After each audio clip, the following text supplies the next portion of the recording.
मई 2016 में वजीर आजम नवाज शरीफ साहब कैसे लंदन इलाज के बहाने कौम के पैसे के ऊपर मजे और अयाशी करते रहे। तफसीलात कौमी असम्बली में गुज़िश्ता रोज पेश कर दी गई। मरियम नवाज का बोला गया झूठ भी पकड़ा गया, सामने आ गया। खैर, इसमें तो कोई बड़ी बात नहीं, ये तो उनके लिए एक आम सी बात है, मगर बताना मकसूद ये कि पाकिस्तानी कौम देखे उसके साथ होता क्या रहा। मई 2016 में पनामा लीक्स के मामलात में नवाज शरीफ तिब्बी मुआयने के बहाने के लिए लंदन गया, फिर कई हफ्ते इलाज के गर्ज से लंदन में मुकीम रहे।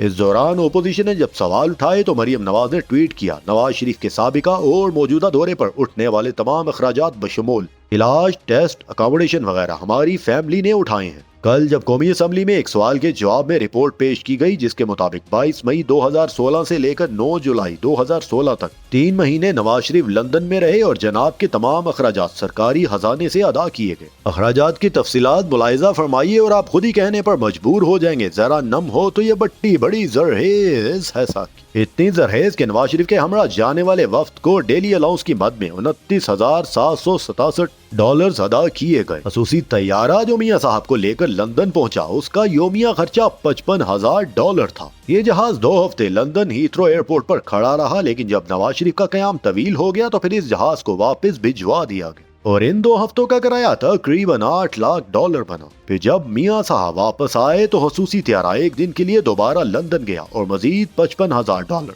चार्ज किए गए। लंदन में नवाज शरीफ जब तक हॉस्पिटल में रहे, इसके लिए 3 लग्जरी गाड़ियां रेंट पर हासिल करके लाहौर की होटल की पार्किंग में खड़ी रहीं। इन गाड़ियों का रेंट $28,981 बना। लंदन क़याम के दौरान नवाज शरीफ के लिए आर्जी दफ्तर बनाने का भी फैसला हुआ, जिसके लिए कंप्यूटर वगैरह हासिल किए गए, जिन पर $5,840 खर्च किया गया। नवाज शरीफ और उसके वफ्द के लिए लंदन में मोबाइल सिम कार्ड वगैरह भी लिए गए, जिन पर कई कॉल्स मिलाकर $3,500 खर्च आया। अगरचे मियाँ साहब वहाँ दिल के ऑपरेशन के लिए तशरीफ ले गए थे, जिसका मतलब था इस नहायत हल्की और परहेजी गजा उनको इस्तेमाल करना चाहिए थी, मगर जनाब ने खाने का अरेंज सरकारी खजाने से जो किया उस पर $88,000 खर्च आया। लंदन में नवाज शरीफ के दोनों बेटे अपने बीवी बच्चों के साथ सेटल्ड हैं, ये आपके जहन में रहना चाहिए। मगर मियाँ साहब ने उन पर बोझ बनने की बजाय पाकिस्तानी खजाने पर ही बोझ बनना मुनासिब समझा। भला कोई क्यों कर अपने बच्चों का नुकसान करता है, ये वालिद की शफकत थी जिसको उन्होंने पाकिस्तानी खजाने के ऊपर हाथ मार कर दिखाया। तो फिर क्या वो इस काबिल भी नहीं थे कि अपने खर्चे पर अपने वालिद के खाने का बंदोबस्त कर सकते।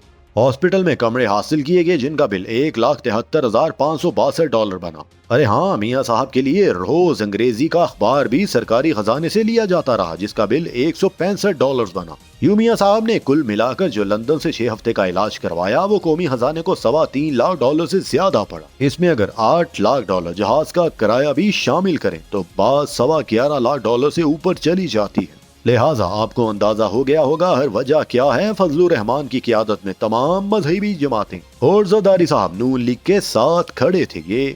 ये कौमी खजाने से अपना पेट भरते हैं, बीमार होते हैं, इसी खजाने से इलाज करवाते हैं, चाहे हार्ट सर्जरी हो या फालतू की चर्बी का निकलवाना। ये मुफ्त की मालखोरी सिर्फ नून लीग और ज़रदारी की बदौलत ही मुमकिन हो सकती है। इसलिए कल कौमी असम्बली में जब ये रिपोर्ट शाया की गई तो ना ही पीपी ने एहतजाज किया, ना ही फजलुर रहमान की पार्टी को हलाल और हराम का ख्याल आया।